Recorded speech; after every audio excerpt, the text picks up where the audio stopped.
Que elas observem, Senhor Deus, que não há nada melhor do que te servir. E que o povo, Senhor Deus, também saiba que não há nada melhor do que te servir, Senhor Deus. Sabemos, Pai, que é Tu quem coloca, que Tu quem tira, Senhor Deus, os governantes. E por algum motivo, Senhor Deus, o Senhor os dá. Assim, Senhor Deus, nos mostra em que temos falhado, em que temos acertado, Senhor Deus, para organizarmos segundo o Teu querer. Clamamos também, Senhor Deus, para essa cidade de Itaporanga, que o Senhor seja com ela, seja com os adolescentes aqui, Pai, seja com as crianças, seja com os jovens, Senhor Deus. Afasta, Senhor Deus, o mal desta cidade, que os adolescentes e as crianças daqui te conheçam. Ontem nós tivemos nossa EBF, 40 crianças reunidas, escutando da Tua palavra. Que essa semente tenha caído em terreno fértil, Senhor Deus. Que Teu Espírito tenha conduzido cada palavra pregada, cada momento, Senhor Deus, daquele para Teu louvor e Tua glória ao coração daquelas crianças. E que aquela semente venha germinar e dar muitos frutos, Senhor Deus. Tu sabe o tempo, mas que elas, Senhor Deus, não tenham voltado para casa da mesma forma como elas chegaram aqui. É lindo ver, Senhor Deus, que tinham mais crianças de fora da igreja do que de dentro, Senhor Deus. Isso demonstra para nós que ainda há muito campo para nós trabalharmos, Pai. Assim, Senhor Deus, clamamos a Ti, também pelos enfermos, pelos idosos, por aqueles que estão em luto em nossa igreja, Senhor. Sê com eles. Acalma, Senhor Deus, o coração, traz renovo, Senhor, traz saúde para estar junto conosco todos os dias, todos os domingos, todos os momentos, Senhor Deus, festejando o Teu glorioso nome. É o que te pedimos em nome de Cristo Jesus. Amém. Amém. Hoje vamos observar Filipenses, dando continuidade à exposição do livro aos Filipenses, a carta de Paulo aos Filipenses, capítulo 1. Versos 9 a 11. Filipenses 1, 9 a 11. Esses 3 versos. Diz assim a palavra do nosso Deus. E também faço esta oração, que o vosso amor aumente mais e mais em pleno conhecimento e toda a percepção, para provardes as coisas excelentes e serdes sinceros e inculpáveis para o dia de Cristo, cheios do fruto de justiça, da qual é mediante Jesus Cristo, para a glória e louvor de Deus. Até aqui a palavra do nosso Deus. Vamos orar mais uma vez? Santo e maravilhoso Pai, rogamos a Ti, Senhor Deus, a ação do Teu Espírito Santo, conduzindo a mensagem pregada ao coração dos Teus filhos, ao coração do Teu povo. E assim, Senhor Deus, sabemos que, compreendendo as Sagradas Escrituras, nós saberemos como louvar e Te glorificar, Pai. Assim, Senhor Deus, nos ensina o que é o Teu amor, crava em nosso coração estas verdades, para que possamos amar como o Senhor nos amou. É no nome de Cristo e no poder do Santo Espírito que oramos. Amém.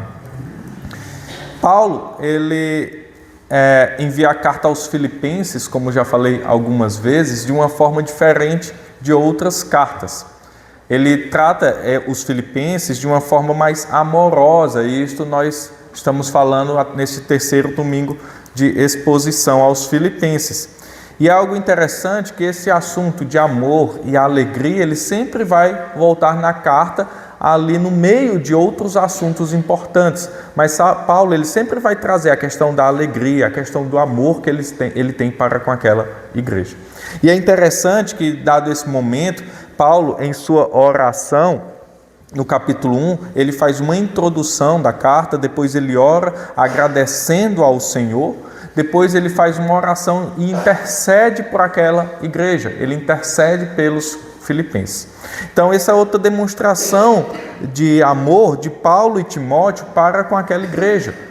Eles querem ver aquela igreja não estagnar, mas eles querem ver ela fluir, eles querem ver ela crescer naquilo que eles têm demonstrado já.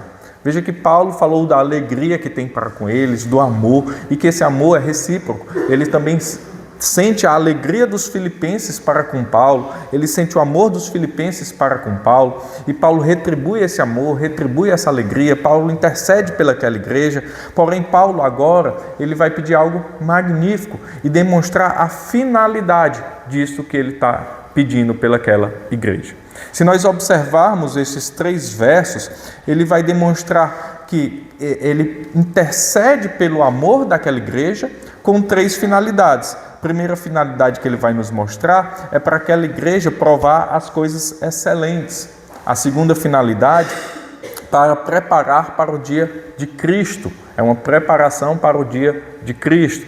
E a terceira finalidade é glorificar a Deus. Terceira e última, para onde tudo conduz, tudo aquilo que Paulo está tratando, conduz para glorificar a Deus. Então vejamos o verso de número 9. Vamos ler ele mais uma vez? Verso de número 9. Diz assim: E também faço esta oração, que o vosso amor aumente mais e mais. Que o vosso amor aumente mais e mais. Veja, o apóstolo Paulo, ele não vai começar esta oração, esse pedido de interceder pelaquela igreja ou pelos irmãos, falando: olha, eu quero que vocês amem. Eu quero que vocês observem o que está nas Escrituras e pratiquem o amor. Não. O amor já era uma realidade daquela igreja. Amar como Cristo amou, colocar em prática o amor cristão, já era uma realidade daquela igreja. Mas veja que Paulo, ele não deixa de pedir isso, mesmo sendo uma realidade. Por quê? Porque nós devemos amar como Cristo amou. Nós devemos nos compadecer, nós devemos olhar o próximo, os necessitados, como Cristo olhou. E aquela igreja fazia muito bem isso. Ela olhava tanto os servos de Deus, os apóstolos, como ele vai dizer, como também os outros com amor. E isso gerava alegria, gerava louvor e glórias a Cristo. Mas Paulo, ele pede algo muito maior. Ele diz que o vosso amor aumente mais e mais. O que está descrito aqui é transbordar. A palavra que Paulo usa é como se você estivesse observando um copo cheio de água e então a torneira continua, o filtro continua ligado e aquele copo ou aquela garrafa começa a transbordar e quando você vê, a pia já está cheia de água, aquele local já está cheio de água e você vai ter que limpá-lo. É isso que Paulo está falando. Veja, aquela igreja já era cheia de amor. Mas ele é como se falasse: olha, não se acomodem nisso que é muito bom que vocês têm, nisso que já é louvável em vocês, mas transbordem nisso. Deixe este amor transbordar de vocês. E sabemos que quando isto transborda de nós, quando esse perfume exala de tanto que estamos cheios, os outros sentem só de nos olhar. Então, aqui Paulo vai demonstrar que este amor dos filipenses é algo que deveria ser cada vez maior. Mas há algo interessante também no verso de número 9. Paulo, ele não vai dizer amem por amar. Nós sabemos, e é interessante para nós, quando nós somos jovens, que nós caímos em muitas armadilhas do amor. Já foi tratado em outro sermão sobre a nossa forma de amar cultural, né? Nós amamos tudo. Nós amamos pastel, sushi, churrasco, nós amamos um jogo. Então, o que é o amor, né? Nós tratamos. E aí, por vezes, nós caímos na cilada do amor quando somos jovens, às vezes imaturos, e até durante toda a nossa vida. Então, é muito fácil nós sermos enganados pelo amor, sermos muito amorosos e então nós cairmos em alguma cilada. Mas o apóstolo Paulo, ele não está dizendo para nós sermos bestas ou imaturos com questão ao amor. Ele não nos pede isso. Ele continua no verso 9 falando que o vosso amor transborde, que o vosso amor aumente mais e mais em pleno conhecimento e toda percepção. Em pleno conhecimento. Esse pleno conhecimento é um conhecimento preciso da ética divina. A palavra que Paulo utiliza é algo muito interessante para nós. É um conhecimento da ética divina, um conhecimento daquilo que é certo e errado diante de Deus. Então, eu vou amar mais e mais, porém, eu vou amar e colocar ali como parâmetro do que eu estou realizando através desse amor, a ética divina, a ética do meu Deus e Pai. E como nós sabemos a ética de Deus? Através das Escrituras. Não tem como eu saber como eu amar verdadeiramente, amar como Cristo amou, se eu não tiver as Escrituras. Porque senão eu vou amar segundo meus próprios interesses. Não adianta eu amar mais e mais, não adianta eu amar, transbordar em amor, se eu estou amando somente aquilo que me agrada, se eu estou amando segundo o meu próprio conhecimento. Então, em primeiro lugar, Paulo diz que vosso amor transborde, mas transborde em conhecimento de Deus. Você tem que transbordar este amor, mas no conhecimento de Deus. Vamos abrir lá em Hebreus 10, 26, carta aos Hebreus, capítulo 10, verso 26, diz assim: Porque se vivermos deliberadamente em pecado, depois de termos recebido o pleno conhecimento da verdade, já não resta sacrifício pelos pecados. Aqui o autor aos Hebreus vai falar que se nós vivermos de qualquer forma, da forma segundo o nosso querer, segundo o desejo pecaminoso do nosso coração, depois de termos recebido o pleno conhecimento da verdade, então não há mais sacrifício. Esse pleno conhecimento da verdade é esse mesmo pleno conhecimento que Paulo está dizendo aos Filipenses, conhecimento de Cristo. Então, se nós amarmos segundo o nosso próprio querer, não é válido. Mas se nós amarmos com o conhecimento que nós temos de Cristo, como Cristo amou, como Cristo demonstrou amor, como Cristo fez para amar, aí sim, é assim que nós devemos transbordar em amor. Então, em primeiro lugar, ele vai dizer um conhecimento, um pleno conhecimento, um conhecimento da ética divina, um conhecimento de Cristo, um conhecimento de Deus. E em segundo, e toda percepção. Final do verso de número 9, e toda a percepção. Veja, essa palavra é interessante. Ele usa em pleno conhecimento e em toda percepção. Essa segunda palavra, ela é mais interessante, por quê? Porque ela só aparece uma vez em todo o Novo Testamento.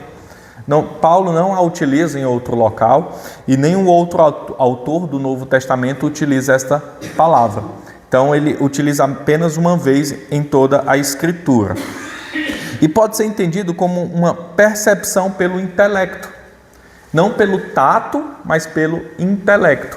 Então, vocês vão amar com o amor de Deus, vocês vão amar em pleno conhecimento do que é um amor verdadeiro, cristão, e com o intelecto, não pelos sentidos. Você não vai deixar os seus sentidos falarem mais alto, mas você vai amar pelo intelecto.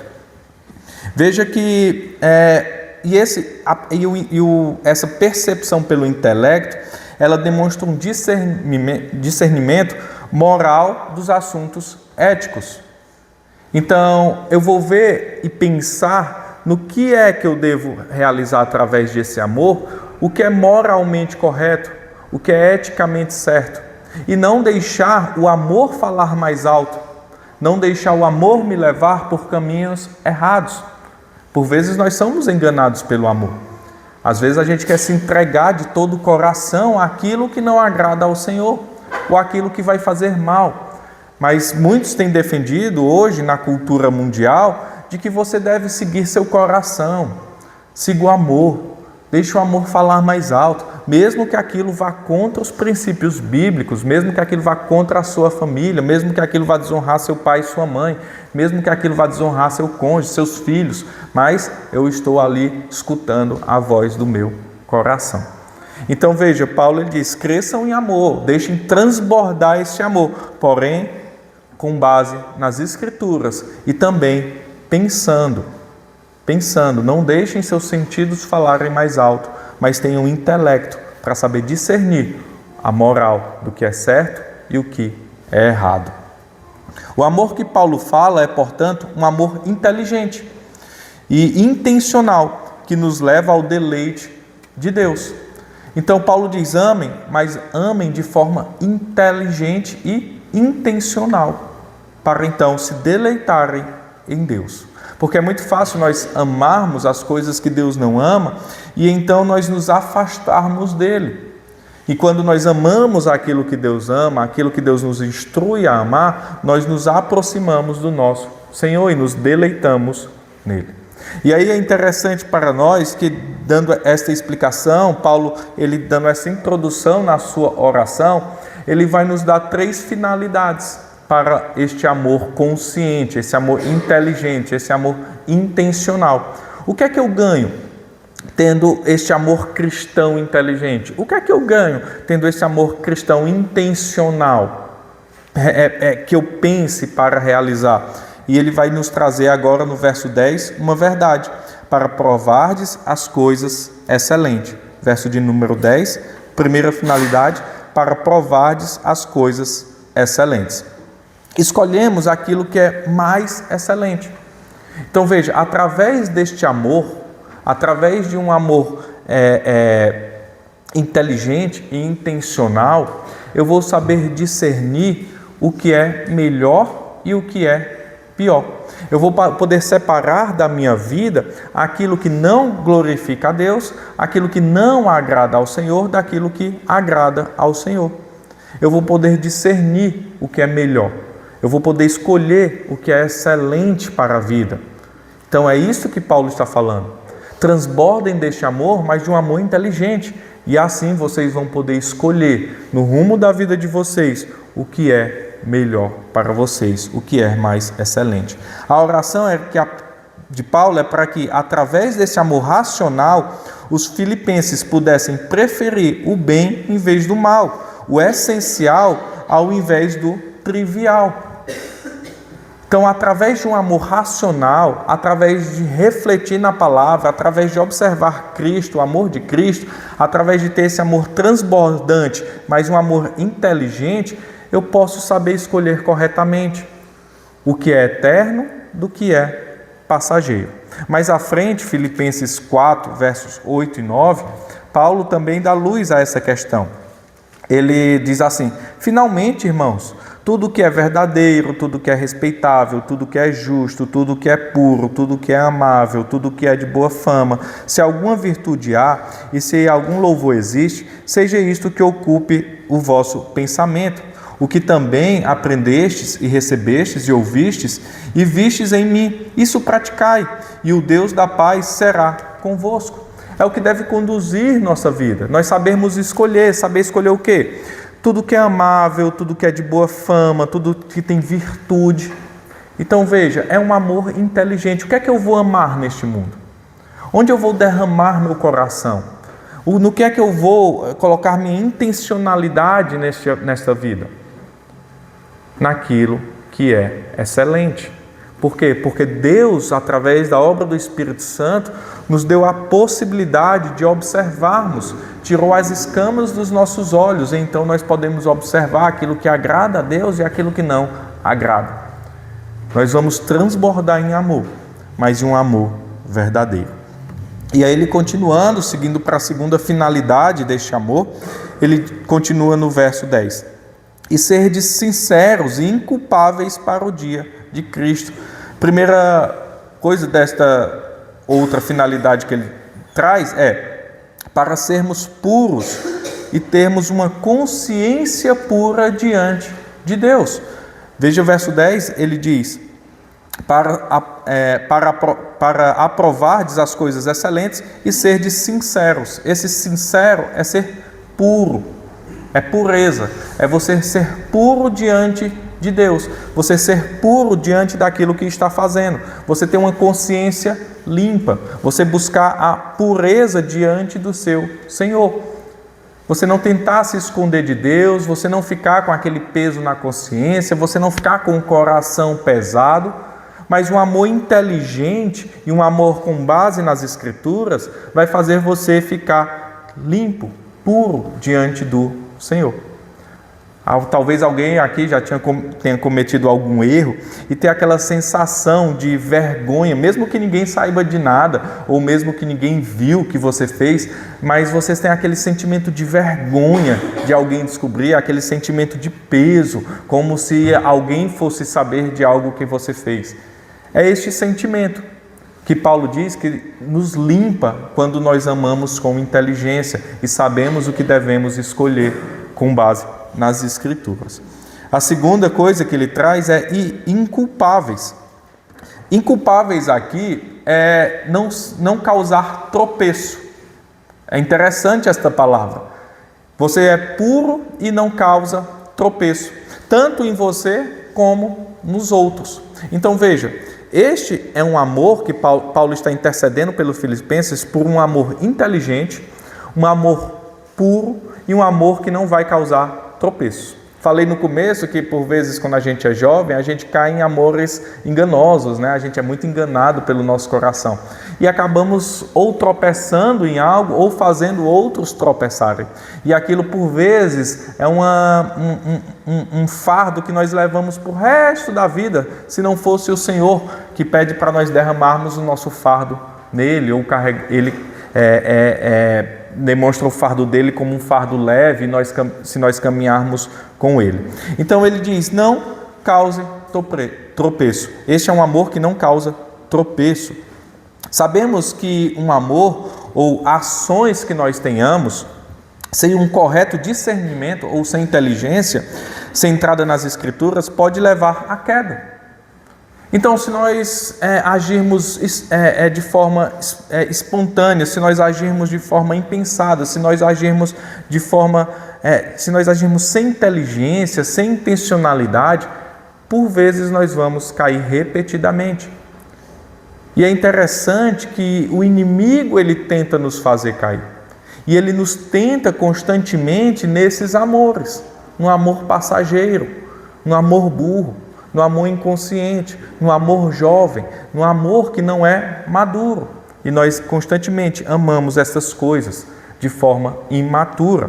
Veja o que Calvino diz sobre esta questão desta palavra nesse texto. Ele diz assim: cada um de nós sabe muito bem, pela própria experiência, que Satanás, de tempo em tempo, lança em nosso caminho pedras de tropeço, com vista ou a deter totalmente nosso curso ou obstruí-lo. Todos nós sabemos, porque todos nós já caímos em alguma pedra de tropeço, por causa da nossa imaturidade ou por causa da falta de reflexão sobre aquele assunto. Então, Paulo ele diz, amem, mas amem conscientemente.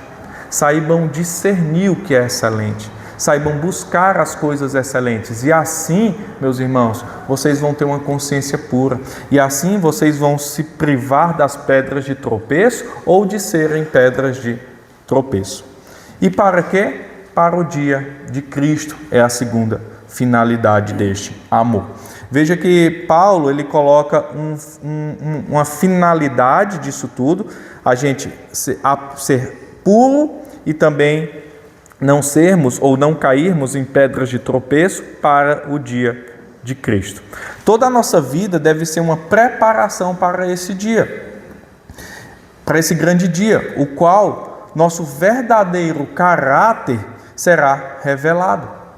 Toda a nossa vida, desde que nós nascemos, até o momento que conhecemos a Cristo, até o momento final, quando Ele nos chamar ou quando Cristo voltar, é uma preparação para o glorioso dia de Cristo. É o dia final.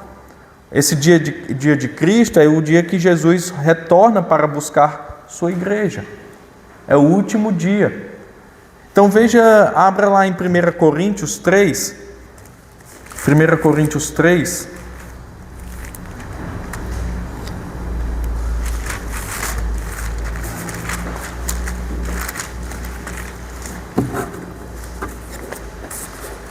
Versos 10 a 15.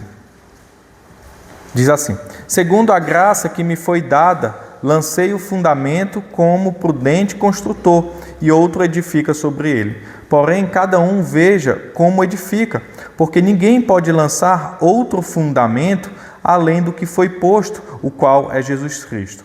Contudo, se o que alguém edifica sobre o fundamento é ouro, prata, pedras preciosas, madeira, feno, palha, manifesta se tornará a obra de cada um, pois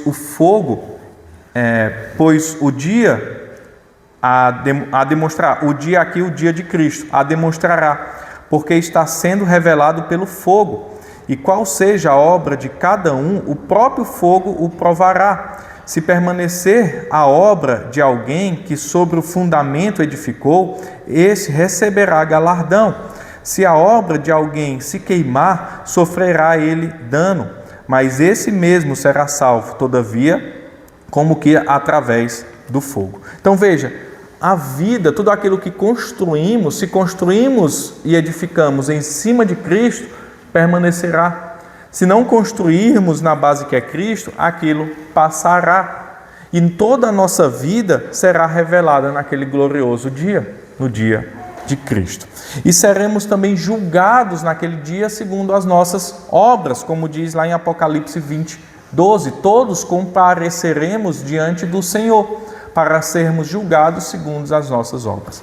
Então veja, toda a nossa vida, tudo que fazemos é uma preparação para o dia do Senhor. Por isso que nós devemos ser inteligentes. Por isso que nós devemos amar com sabedoria o que o mundo ou o que o mundo oferece ou o que Cristo oferece. O que vamos escolher? Escolher as coisas excelentes através deste amor inteligente, através deste amor baseado nas Escrituras. Aí a terceira finalidade que ele nos dá está no verso de número 11, e diz assim: cheios do fruto de justiça, o qual é mediante Jesus Cristo para a glória e louvor de Deus. Veja, cheios de fruto de justiça, o qual é mediante Jesus Cristo. Então veja, isto que está sendo realizado, um amor consciente, um amor inteligente, um amor intencional, provando, escolhendo as coisas excelentes, sendo puro, não sendo pedras de tropeço. Isso é o fruto de justiça. E aí nós estamos nos enchendo de frutos de justiça. Porém, tais frutos, eles procedem da obra de Cristo. Estes frutos ao qual nós estamos demonstrando através da nossa vida, não vêm de nós mesmos, mas de uma ação do Espírito Santo em nós, por causa da obra de Cristo Jesus. Lembrem-se, nós éramos oliveiras silvestres, oliveiras bravas. Lá em Romanos 11, 24, diz assim, Romanos 11, verso de número 24. Pois, se fostes cortado da que por natureza era oliveira brava, e contra a natureza enxertado em boa oliveira, quanto mais não serão enxertados na sua própria oliveira aqueles que são ramos naturais. Veja o que Paulo diz no começo desse verso. Pois nós fomos cortados de uma oliveira brava e fomos enxertados em uma boa oliveira. Nós, por natureza, éramos de uma oliveira brava, que não dá frutos. Uma oliveira que não dá frutos, mas fomos enxertados na videira verdadeira, que é Jesus Cristo. Nós fomos arrancados da oliveira brava e enxertados em Cristo Jesus. Nós éramos improdutíveis até quando fomos enxertados em Cristo Jesus, e Ele que nos faz dar frutos. É através da obra de Cristo que nós damos frutos. João 15:1 vai nos dizer: eu sou a videira verdadeira e o meu Pai é o agricultor. Todo ramo que, estando em mim, não der frutos, Ele o corta, e todo que dá fruto, limpa, para que produza mais fruto ainda. Veja, nós fomos enxertados da oliveira, nós fomos tirados de uma oliveira que não dá frutos. Nós éramos uma oliveira brava e fomos enxertados naquele que dá frutos, e verdadeiros frutos. Somos levados, irmãos, a uma rica colheita. Esses frutos são frutos do Espírito Santo. É o amor, é a paciência, é a bondade. É aquilo que derramamos sobre os outros, é o caráter de Cristo sendo demonstrado através de nós. E quais são os resultados disso? Para onde esses frutos nos levam? A resposta, meus irmãos, está lá em Provérbios. Provérbios, capítulo 11, verso de número 13.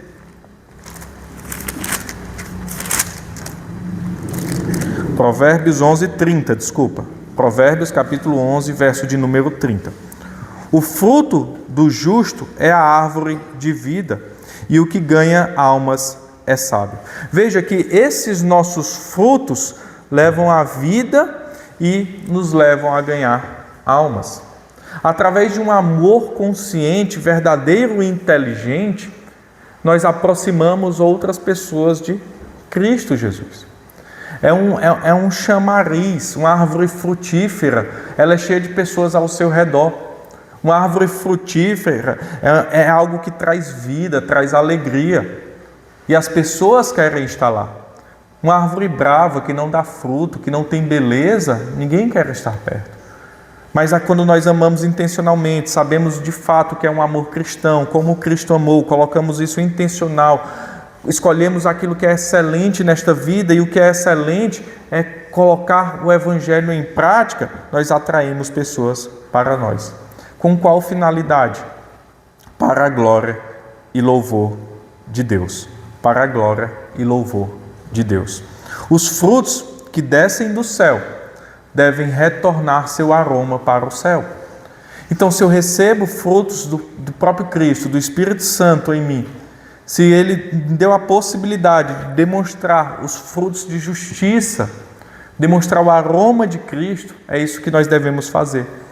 E qual é o fim disso? A glória de Deus. Porque o nosso fim principal é glorificarmos a Deus e nos alegrarmos nele para sempre. Paulo aos Coríntios, capítulo 10, verso 31, vai dizer isso. Tudo que nós devemos fazer para a glória de Deus. Então veja, se eu amo, eu tenho que amar de uma forma que Deus é glorificado. E como Deus é glorificado através do meu amor? Deus é glorificado segundo o amor das Escrituras. Segundo, Ele exige que nós amemos. Segundo, Ele exige que Ele nos demonstre através da vida de Cristo como Cristo amou e nós devemos também amar. Assim, irmãos, concluindo este sermão, que tenhamos o senso de saber apreciar o que realmente é de valor, escolher as coisas excelentes através do amor. O que é que tem valor nessa vida? Através de um amor transbordante, um amor inteligente, agora através das Escrituras eu vou pensar o que de fato importa nessa minha vida. O que de fato me importa nesses 40, 50 anos que me restam. O que de fato me importa nesses 80, 70 anos que me restam. O que de fato importa nesta vida. O que eu devo fazer? Onde eu devo colocar meu amor? E assim, nós sermos cheios do Espírito de justiça, glorificarmos e louvarmos a Deus.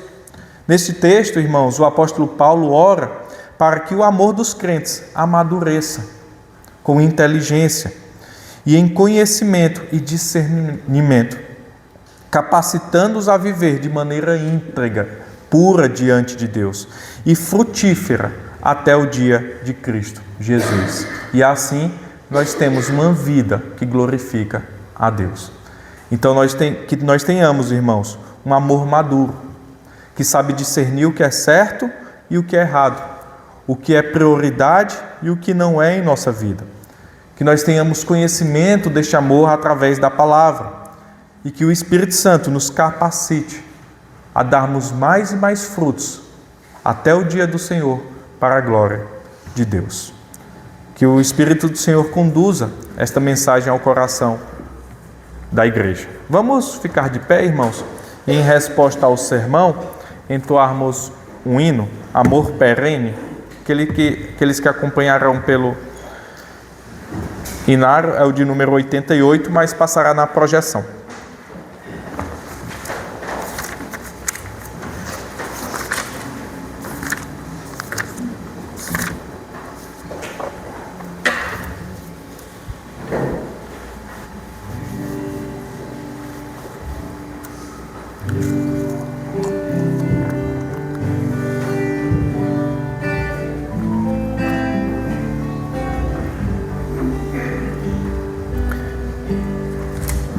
Amavas-me, Senhor, ainda cintilante, não irromper a luz, ao mando Criador, e nem o ardente sol, rompendo no levante, trouxe